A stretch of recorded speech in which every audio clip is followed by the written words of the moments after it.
I know what you're thinking. George, do you have enough Dior Hommes? And the answer is no, I don't. In fact, I also have Dior Homme O, but that's at my parents' house. It's not with me right now. But let's go through a very, very brief history of Dior Homme. In the early 2000s, fragrance was at a bit of a standstill, still feeling the effects of the 90s boom in citrus, such as Issey Miyake, CK1, etc. There was also that little fragrance that came out in 1995. Oh yeah, that was Le Mal. There needed to be a huge shift in consciousness of what fragrance was to men. And Dior had played this hand before when they released Fahrenheit, which was an incredibly successful, yet quite controversial fragrance release. A heavy petroleum, almost diesel-like fragrance. It was quite the revolution. So Dior, understandably, wanted to make another revolution. And so they released, in 2005, Dior Homme Original, the silver stem, which was gifted to me by that wonderful, beautiful duck, RitchMitch. He actually sent me this to do a comparison, and in fact to do this video.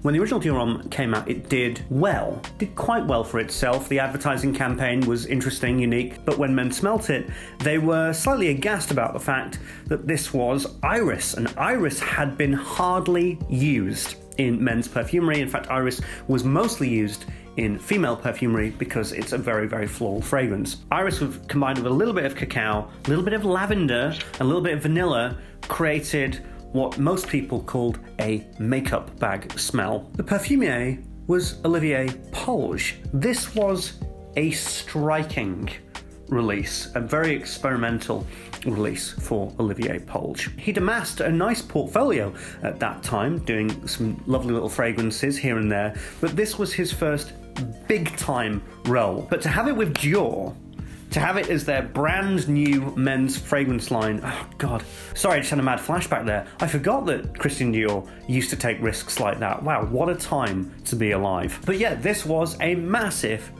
massive risk for Christian Dior. Then in 2011, things changed with Francis de Marchi becoming the in-house perfumier of Christian Dior. So there lay a problem. Their in-house perfumier did not perfume their hero fragrance at that time. So they did a bit of a switcheroo, mostly sort of as a formality really, and they asked the new in-house perfumier to recreate Dior Homme. But they also asked him to create some flankers. In 2011, Dior Homme, as I know it, was released. Or, as it is now, Dior Homme Original. It was flanked by this. And this is where everything changed. People can look back at the era of Dior Homme and people will say, oh yes, well, Dior Homme was the classic, Dior Homme was the fragrance that brought Iris into this world or into the mainstream. That's not quite true. The fragrance that put Iris on the map, the fragrance that put the Dior Homme line on the map, was this one. I noticed this in the early years that I was in Fragcom actually. People weren't talking about this as much. No. What they were talking about was this. They were talking about this as the sexiest fragrance of all time. Hiro, Yokozuna, Miguel called this his whore fragrance. There was a real sexual attitude and appetite with Dior Homme Intense. It actually overshadowed Dior Homme for the longest period of time. It's only recently that it's come full circle that Dior Homme is now sort of as loved as Dior Homme Intense, but Dior Homme Intense was the fragrance, and then Dior Homme Parfum, which we'll get to, was the fragrance. Along with this, this is when things get a little bit mad and over the top and complicated. So Dior Homme Sport comes out and Dior Homme Cologne comes out, but these aren't the original fragrances that they were. There's been so many different changes with Dior Homme and then Dior Homme Flamme, because it's actually out of control. This is the 2013 version of Dior Homme Cologne, which actually people preferred in a way, and this is the original Dior Homme Sport. Now, this is where things get confusing. One of the Dior Homme Sports has no iris, but then in 2012, they put the iris back in, which is what I have, and it smells more like Dior Homme. This is a great sport fragrance, very, very sexy, very romantic. At one point I called this the most romantic fragrance in my collection. At that point I didn't quite fully appreciate the power of what Dior Homme was, but Dior Homme and Dior Homme Sport are my favorites, really. So now time for what you want to know about potentially. This versus this, what do I think? Okay, so I did spray these on. So this is Dior Homme Original, Silver Stem. Thank you, Duck, I love you so much, you know that. Now, unfortunately, you can tell that this is a much older bottle the opening it's a bit grating. That's just due to age. That's tough. And this is Dior Homme 2011. So, they are different, but not as different as I was expecting. I was expecting there to be a huge gulf between these fragrances. But no, Francis Demarchi, in a way, in my opinion, improved upon Olivier Polge's work. Like I said, Olivier Polge, an unusual choice for Dior, but they took risks. In my opinion, Dior Homme 2011 is better than the 2005 version, and Francis Demarchi was a master veteran perfumier, so in a way, that's really how it should be, to be honest. Of course, Francis Demarchi recently retired, and now Francis Kurkdjian is the in-house perfumier of Dior Homme. So great, now we're going to redo all Dior Hommes with Francis Kurkdjian, which is going to be probably be one of the most hit and miss experiences of the fragrance industry. But I prefer this. Now, Dior Homme Original is lighter, it's actually more feminine, to the point where it really is going towards a unisex fragrance. It's lighter, the iris is fluffier and whiter in a way. I hardly get any cacao from the original. With this though, I get more of the vanilla, a little bit more of the cacao, and the lavender is earthier.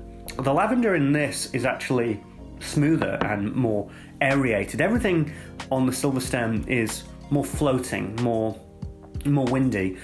But with this one, it's just a much more solid composition to me. So if you see the silver stem on eBay and you're like, oh my god, I gotta have it.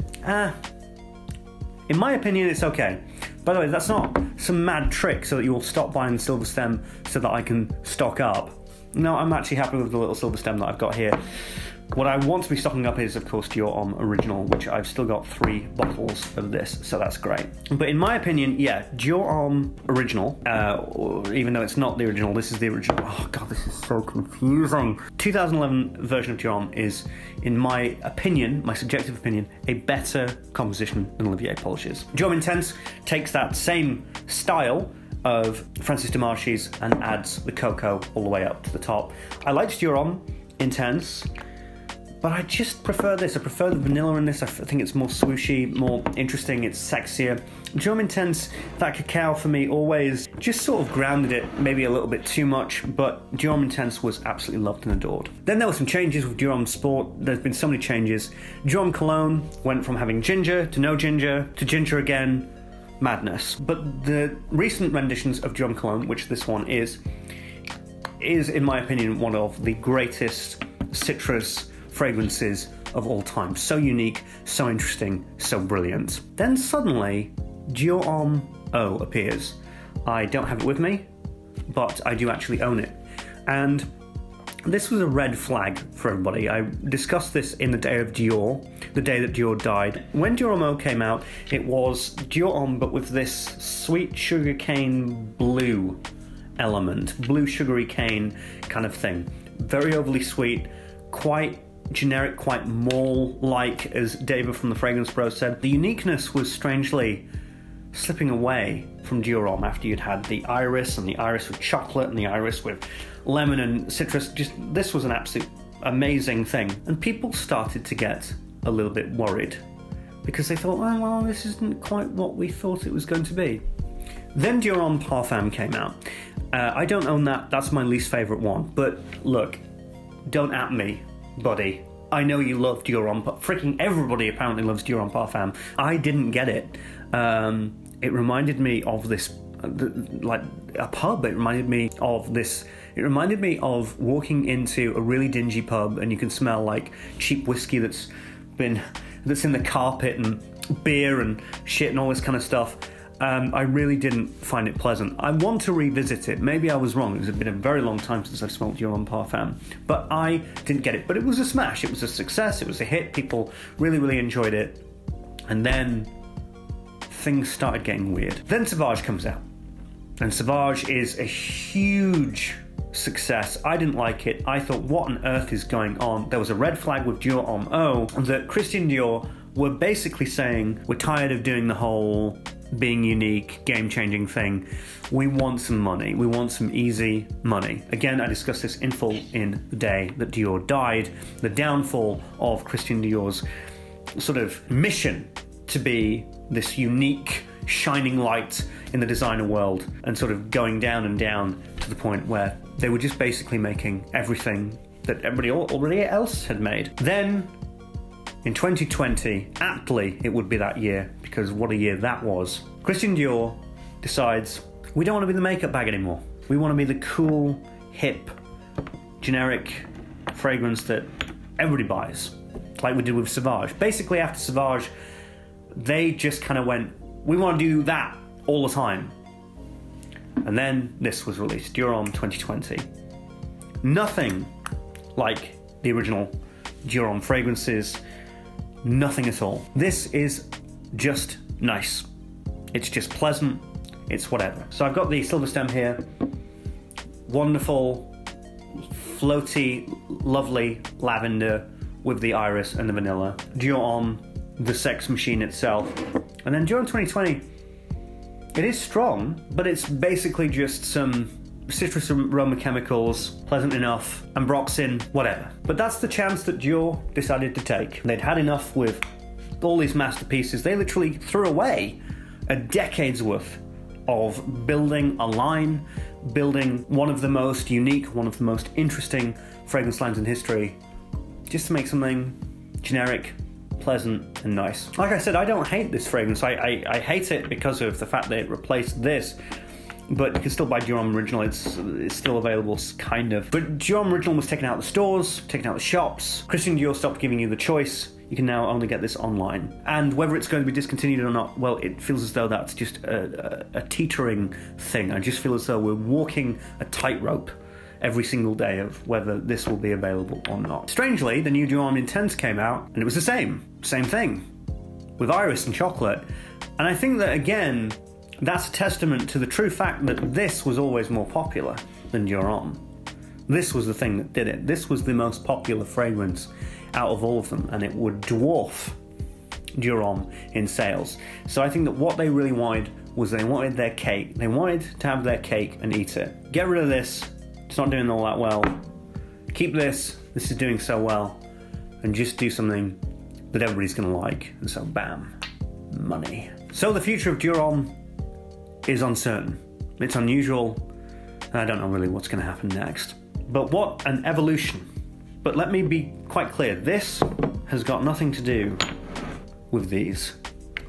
What are your thoughts on the Dior Homme line, past and present? Let me know down below in the comments. Hope you enjoyed this video, and if you did, then please like, comment, subscribe. I'm the Fragrance Apprentice. Bye.